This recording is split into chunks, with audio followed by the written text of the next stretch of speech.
maybe try to get Mike in there and maybe one of the guard spots? I think everybody's still in the mix for us, So yeah, he's got some reps at guard for us. We're in the last couple of weeks, probably for the first time, we've got more reps at guard. And so yeah, he's definitely still in the mix. I mean, we've got 7, 8 guys, in my opinion, that are still in the mix.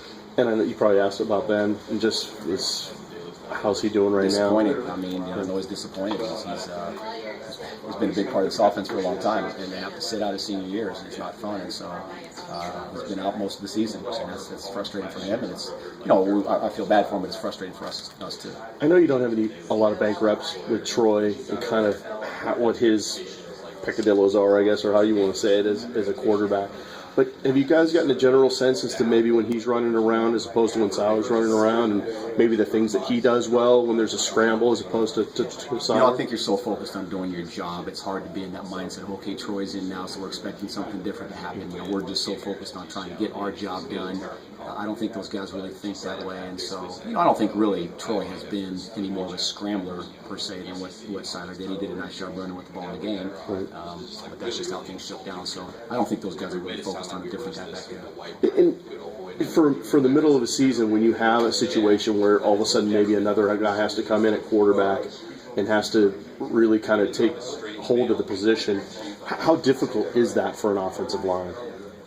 Again, I don't think for those guys, they haven't said word one to me about it. They didn't even ask me on the Monday, who's playing quarterback this week, and so I don't even think they really think about that, quite honestly. I think if we had 2 drastically different quarterbacks, I think they may be more aware of that, but those guys are, very similar in their style of play. And just in general, Chris, now that we're halfway through the season,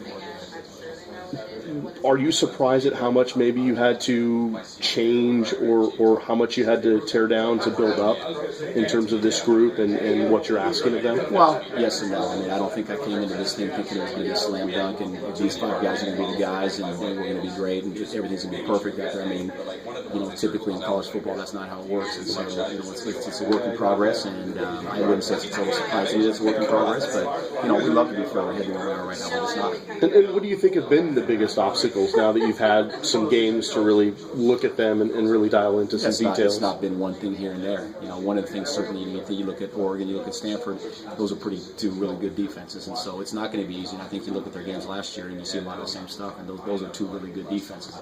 And is it disappointing to us we didn't do better? Yes, but they're slowing everybody down, so there's some good challenges there. And so it's just a consistency thing. We can't have a guy here, a guy there making a mistake. And with Arizona